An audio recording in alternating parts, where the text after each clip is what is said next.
നമ്മളെല്ലാവരും ഉപയോഗിക്കുന്ന ഒരു ആപ്പിൻ്റെ കഥയാണ് ഇന്ന് പറയാനുള്ളത്. വെറും കഥയല്ല, 100-ലധികം ആളുകൾ ഇത് നടക്കില്ല എന്ന് പറഞ്ഞ് എഴുതി തള്ളിയ ഒരു ഐഡിയ. ഇന്ന് ലോകത്ത് 170 മില്യൺ ആളുകൾ ഉപയോഗിക്കുന്ന ഒരു പ്ലാറ്റ്ഫോമായി മാറിയ വിജയകഥ. യെസ്, ഇത് ക്യാൻവയുടെ കഥയാണ്. അതിനേക്കാൾ ഉപരി ഇത് മെലാനി പെർക്കിൻസ് എന്നൊരു പെൺകുട്ടിയുടെ വിഷൻ്റെ കഥയാണ്.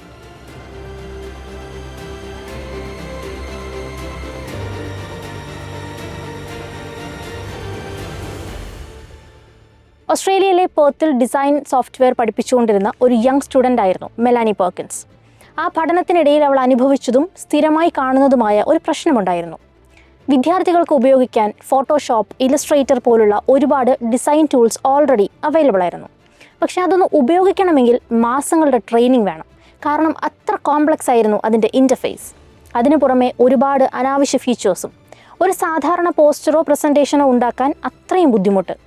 ഇത് സ്ഥിരം കണ്ടുകൊണ്ടിരുന്ന മെലാനിയുടെ മനസ്സിലാണ് ആദ്യം ആ ചോദ്യം ഉയർന്നത്. ഡിസൈൻ ചെയ്യുന്നത് ഇത്രയും ബുദ്ധിമുട്ടായിരിക്കേണ്ടതുണ്ടോ? ഈ ഒരു ചോദ്യമാണ് പിന്നീട് ക്യാൻവ എന്ന പ്ലാറ്റ്ഫോമിൻ്റെ സീഡായി മാറിയത്. അങ്ങനെ 2007 മെലാനി പെർക്കിൻസും ക്ലിഫ് ഒബ്രട്ടും ചേർന്ന് ഒരു ചെറിയ എക്സ്പെരിമെൻറ്റ് തുടങ്ങി. ഫ്യൂഷൻ ബുക്സ് എന്നതായിരുന്നു അതിൻ്റെ പേര്. സ്കൂൾ ഇയർ ബുക്സ് ഡിസൈൻ ചെയ്യാൻ ഒരു ഓൺലൈൻ ടൂൾ. സ്റ്റുഡൻസിന് ടെംപ്ലേറ്റ് ഉപയോഗിച്ച് ഡിസൈൻ ചെയ്യാൻ കഴിയുന്ന രീതിയിൽ വളരെ സിമ്പിളായി ബിൽഡ് ചെയ്ത ഒന്ന്. ഓസ്ട്രേലിയയിൽ അത് നല്ല രീതിയിൽ വർക്ക് ചെയ്യുകയും മാർക്കറ്റ് വാലിഡേഷൻ ലഭിക്കുകയും ചെയ്തു. പക്ഷേ മെലാനിക്ക് അതായിരുന്നില്ല ലക്ഷ്യം. അവളുടെ വിഷൻ വേറെയായിരുന്നു. വലിയ ഒന്ന്. ഡിസൈൻ എല്ലാവർക്കും ആക്സസിബിൾ ആക്കണം. സ്റ്റുഡൻസ് മാത്രമല്ല, ബിസിനസ്സസ്, ഇൻഡിവിജ്വൽസ്, ക്രിയേറ്റേഴ്സ്, അങ്ങനെ എല്ലാവർക്കും.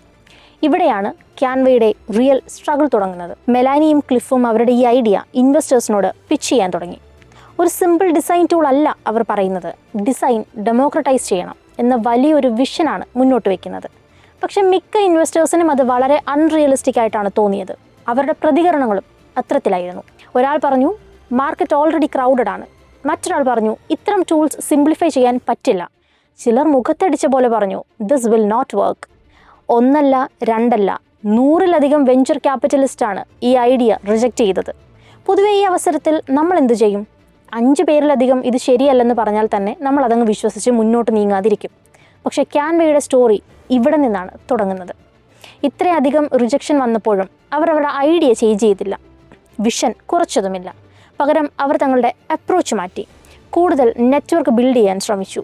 അവിടെയാണ് ഈ കഥയുടെ ടേണിംഗ് പോയിന്റ്. പലരെയും പരിചയപ്പെടുന്ന കൂട്ടത്തിൽ അവർ കണ്ടെത്തിയ ബിൽ തായ് എന്ന ഇൻവെസ്റ്റർ. അദ്ദേഹമാണ് അവരുടെ ഐഡിയയിൽ ഒരു പൊട്ടൻഷ്യൽ കണ്ടത്. അദ്ദേഹം അവരെ സിലിക്കൺ വാലിയിലേക്ക് കണക്ട് ചെയ്തു. ഡെവലപ്പേഴ്സ്, എഞ്ചിനീയേഴ്സ്, മെൻറ്റേഴ്സ്, അങ്ങനെ ഒട്ടനവധി ആളുകളിലേക്ക് എത്തിപ്പെട്ടതുകൊണ്ട് വേഗത്തിലൊരു ഗ്ലോബൽ എക്സ്പോഷർ കിട്ടി. ഈ ഫേസ് ക്യാൻവയെ സംബന്ധിച്ച് വളരെ ക്രൂഷ്യലായിരുന്നു. കാരണം ഐഡിയ സ്ട്രോങ് ആയതുകൊണ്ട് മാത്രം കാര്യമില്ലല്ലോ, എക്സിക്യൂഷന് റൈറ്റ് ടീം വേണമായിരുന്നു അവർക്ക്.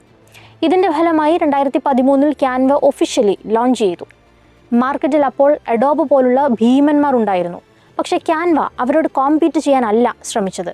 അവരുടെ ആശയം കോംപ്ലക്സ് ടൂൾസ് സിംപ്ലിഫൈ ചെയ്യുക എന്നതായിരുന്നു. ഇവിടെ ക്യാൻവയുടെ സക്സസ് ടെക്നോളജി കൊണ്ട് മാത്രം എക്സ്പ്ലെയിൻ ചെയ്യാൻ പറ്റുന്ന ഒന്നല്ല. അതിൻ്റെ പിന്നിൽ ഒരു സൈക്കോളജി കൂടിയുണ്ട്. നമ്മൾ എന്ത് കാര്യം ചെയ്യുമ്പോഴും അതിൻ്റെ ഏറ്റവും എളുപ്പ വഴിയായിരിക്കും നമ്മൾ നോക്കാറ്, അല്ലേ? അപ്പോൾ ഒരു ഡിസൈനിങ് പോലെ ഓൾറെഡി കഷ്ടം പിടിച്ചൊരു ജോലി എളുപ്പമാക്കാൻ ഒരു ടൂൾ കിട്ടിയാലോ? സമയലാഭം, പൈസ ലാഭം, എന്തായാലും ആളുകൾ അത് തിരഞ്ഞെടുക്കുമെന്ന് അവർക്ക് ഉറപ്പായിരുന്നു. അതുകൊണ്ട് തന്നെ ഒരു യൂസർ ക്യാൻവ തുറക്കുമ്പോൾ അവൻ ഡിസൈൻ ചെയ്യാൻ പഠിക്കേണ്ടതില്ല, പകരം നേരിട്ട് ഡിസൈൻ ചെയ്യാൻ തുടങ്ങാവുന്നതാണ്. ഈ ഫീലിംഗ് ആണ് ക്യാൻവയുടെ ബിഗ്ഗസ്റ്റ് സ്ട്രെങ്ത്. ഇതോടൊപ്പം ക്യാൻവ ഒരു പ്രോഡക്റ്റ് മാത്രമല്ല ബിൽഡ് ചെയ്തത്, ഒരു എക്കോസിസ്റ്റം തന്നെ അവർ ബിൽഡ് ചെയ്തു. ഫ്രീ ടെംപ്ലേറ്റ്സ് ഇൻട്രൊഡ്യൂസ് ചെയ്തു, ഫ്രീമിയം മോഡൽ ഫോളോ ചെയ്തു. ആദ്യം യൂസേഴ്സിന് വാല്യൂ നൽകി ട്രസ്റ്റ് ബിൽഡ് ചെയ്തു, പിന്നീട് പ്രീമിയം ഫീച്ചേഴ്സ് ഇൻട്രൊഡ്യൂസ് ചെയ്തു. സ്ട്രാറ്റജി ലെവലിൽ ക്യാൻവ വളരെ ക്ലിയർ ആയിരുന്നു. ഫ്രീമിയം മോഡൽ, അതായത് ബേസിക് ആയുള്ള ഫീച്ചേഴ്സൊക്കെ ഫ്രീ ആയി ഉപയോഗിക്കാം. കുറച്ചുകൂടി advanced tools, brand kits, collaboration ഒക്കെ വരുമ്പോഴേക്കും പേ ചെയ്താൽ മതി. ഇത് യൂസറിനൊരു എൻട്രി ബാരിയർ റിമൂവ് ചെയ്ത് കൊടുക്കുന്ന രീതിയാണ്. ശീലമായാൽ അവരവിടെ തന്നെ തുടർന്നോളും എന്ന തന്ത്രം. ക്യാൻവ തുടക്കത്തിൽ തന്നെ ഗ്ലോബൽ ഓഡിയൻസിനെയാണ് ടാർഗറ്റ് ചെയ്തത്. അതുകൊണ്ട് തന്നെ ഇന്ന് ക്യാൻവ 100-ലധികം ലാംഗ്വേജസ് സപ്പോർട്ട് ചെയ്യുന്നുമുണ്ട്. ക്യാൻവയുടെ ഏറ്റവും പവർഫുൾ മൂവ് ഇതൊന്നുമല്ല, അത് ടെംപ്ലേറ്റ് എക്കോണമിയാണ്. യൂസേഴ്സ് ബ്ലാങ്ക് ക്യാൻവാസിൽ നിന്ന് തുടങ്ങേണ്ടതില്ല, മില്യൺസ് ഓഫ് ടെംപ്ലേറ്റ്സ് ഓൾറെഡി അതിലുണ്ട്. ഇതാണ് അഡോപ്ഷൻ വേഗത്തിൽ കൂടാൻ കാരണമായ ഘടകം. ഇതിനോടൊപ്പം തന്നെ ക്യാൻവ ഫോർ ടീംസും ഇൻട്രൊഡ്യൂസ് ചെയ്തു. കമ്പനീസിന് ബ്രാൻഡിങ്ങിന് കൺസിസ്റ്റൻസി മെയിൻറ്റെയിൻ ചെയ്യാൻ സാധിച്ചു. പതിയെ ഡിസൈൻ ഒരു ഇൻഡിവിജ്വൽ ആക്ടിവിറ്റിയിൽ നിന്ന് ടീം ആക്ടിവിറ്റിയായി മാറി. Tutorials, blogs, design school content, അങ്ങനെ യൂസേഴ്സിന് ക്യാൻവ ഒരു ലേണിംഗ് പ്ലാറ്റ്ഫോമായി മാറി. ഇത് ക്യാൻവയെ ഒരു ടൂളിൽ നിന്ന് അതോറിറ്റിയാക്കി മാറ്റി. ഇതെല്ലാം കമ്പൈൻ ആയപ്പോൾ ക്യാൻവ ഒരു പ്രോഡക്റ്റ് അല്ല, ഒരു മൂവ്മെൻറ്റ് തന്നെയായിപ്പോയി. സ്റ്റുഡൻസ് മുതൽ ഫോർച്യൂൺ 500 കമ്പനീസ് വരെ ഇന്ന് ഇത് യൂസ് ചെയ്യുന്നുണ്ട്. കണക്കുകൾ പ്രകാരം 170 million monthly active users, $25 billion valuation. പക്ഷേ ഈ സ്റ്റോറി നമ്പേഴ്സിൽ അവസാനിക്കുന്നില്ല. ഇത് നമ്മളോട് പറയുന്ന ചില കോർ ലെസൺസ് ഉണ്ട്. 1, ഇപ്പോഴും നിലവിൽ നിൽക്കുന്ന ഒരു കോർ പ്രോബ്ലം സോൾവ് ചെയ്യാൻ ശ്രമിക്കുക. ആളുകൾ നിങ്ങളെ തേടി വരികയാണ് വേണ്ടത്. 2, എത്ര റിജക്ഷൻ വന്നാലും നിർത്തരുത്. പക്ഷേ പറയുന്ന കാര്യങ്ങളിൽ കഴമ്പുണ്ടോ എന്ന് പ്രത്യേകം ശ്രദ്ധിക്കണം. നിരുത്സാഹപ്പെടുത്താൻ മാത്രം ശ്രമിക്കുന്നവരെ വകവെക്കേണ്ടതില്ല. പക്ഷേ തിരുത്താൻ കഴിയുന്ന തെറ്റുകളാണ് അവർ ചൂണ്ടിക്കാട്ടുന്നതെങ്കിൽ തീർച്ചയായും വിലയിരുത്തണം. പ്രോഡക്റ്റിൽ മാത്രം ഒതുങ്ങാതെ ഒരു കമ്മ്യൂണിറ്റി ബിൽഡ് ചെയ്യാൻ ശ്രമിക്കുക. ഇത് വിശ്വാസ്യത കൂട്ടാൻ സഹായിക്കും. ഇനിയുള്ളത് എപ്പോഴും ഗ്ലോബലായി ചിന്തിക്കുക. ലോകത്തിലെ സകലർക്കും ഉപയോഗിക്കാൻ കഴിയുന്ന തലത്തിലേക്ക് വളരാനാണ് നിങ്ങൾ ഫോക്കസ് ചെയ്യേണ്ടത്. ഒപ്പം നിങ്ങളുടെ ഉപഭോക്താക്കൾ വളരുന്നതിനനുസരിച്ച് നിങ്ങളും വളരുക.